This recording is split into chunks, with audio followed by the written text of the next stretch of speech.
तो ये Harry Potter and the chamber of secrets का पार्ट 3 है, जिसके 2 पार्ट्स में डिस्कस कर चुका हूँ। उम्मीद करता हूँ अब तक आपको स्टोरी बड़ी पसंद आई है। आगे भी बहुत इंटरेस्टिंग होने वाली है। शुरू करते हैं।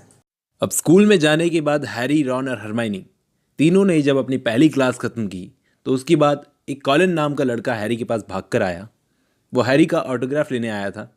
हैरी का बहुत बड़ा फ़ैन था। ड्रैको यहीं से गुजर रहा था। वो हैरी से जलने लगा। वो हर चीज़ में हैरी से जलता है। तभी यहाँ पर लॉकहार्ट आ गया। अब आप ये सोचोगे कि लॉकहार्ट यहाँ पर क्या कर रहा है। ये यहाँ पर डिफेंस ऑफ डार्क आर्ट्स का टीचर है। इसने जब हैरी को यहाँ पर देखा तो अपने साथ हैरी और बाकी बच्चों को क्लास में ले गया। Defence of dark arts, defence against dark arts की क्लास में ये यहाँ पर टीचर बना है। इसने आते ही पहली क्लास में बच्चे से सवाल करना शुरू कर दिए, क्विज पूछना खुद के ही बारे में कि लॉकहार्ट का फेवरेट कलर कौन सा है, लॉकहार्ट का सीक्रेट एम्बिशन क्या है। लेकिन उसे बड़ा दुख हुआ ये देखकर कि बच्चे उसके बारे में ज़्यादा कुछ नहीं जानते थे। लेकिन हरमाइनी, उसने सारे सही जवाब दिए थे। लॉकहार्ट ये देखकर बड़ा इंप्रेस हुआ। लेकिन फिर लॉकहार्ट ने बच्चों को पिक्सीज दिखाई, एक उड़ने वाला फिक्शनल कैरेक्टर कुछ इस टाइप का, 8-8 इंच के ब्राइट ब्लू कलर के, पूरे कमरे में उड़ने लगे। एक हफ्ते तक ऐसे ही क्लासेस लेने के बाद इन तीनों ने फैसला किया कि हैग्रिड के पास जाएंगे उससे मिलने के लिए इस सैटरडे। लेकिन सैटरडे के दिन हैरी को अर्ली मॉर्निंग प्रैक्टिस के लिए बुलावा आ गया। वो जाता जाता रॉन और हरमाइनी के लिए एक लेटर छोड़ कर गया कि मैं प्रैक्टिस के लिए जा रहा हूँ। लेकिन जाते जाते रास्ते में उसका फ़ैन उसको मिल गया, कॉलिन। वो भी उसके पीछे पीछे हो लिया कि मैं भी आपका खेल देखना चाहता हूँ सर। अब भाई ग्राउंड पर ये पहुँचा, फील्ड पर। तभी वहाँ पर स्लाइदरीन्स की टीम आ गई। उन पर ग्रिफिंडर्स का कैप्टन चिल्लाया कि ग्रिफिंडर्स ने पहले ही इस फील्ड को बुक कर लिया। लेकिन स्लाइदरीन्स बोले कि प्रोफेसर स्नैपी ने हमको परमिशन दे दी है कि हमें हमारी टीम के नए सीकर ड्रैको को ट्रेनिंग देनी है। और उनके पास, सबके पास नई नई झाड़ुएँ भी थी।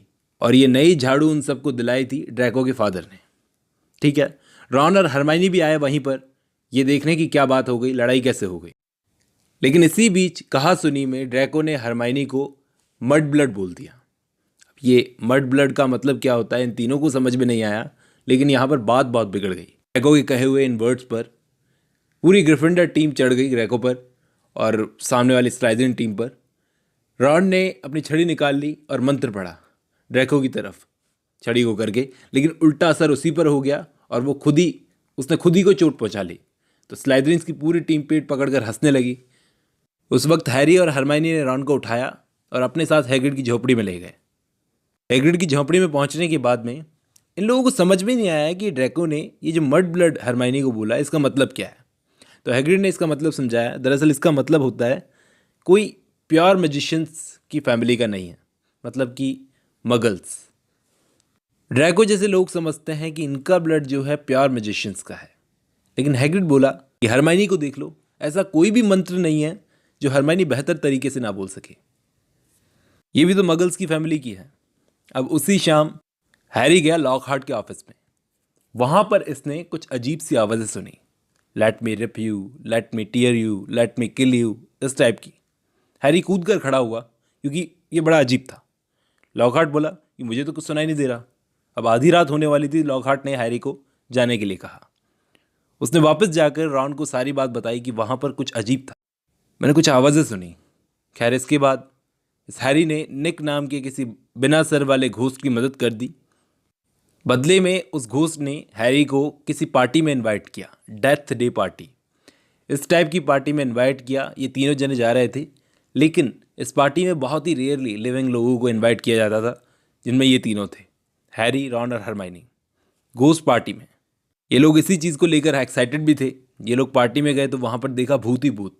चारों तरफ मेलोडी बज रही थी और ऐसे भूत जिनके सिर नहीं थे, बहुत सारे ऐसे भूत थे।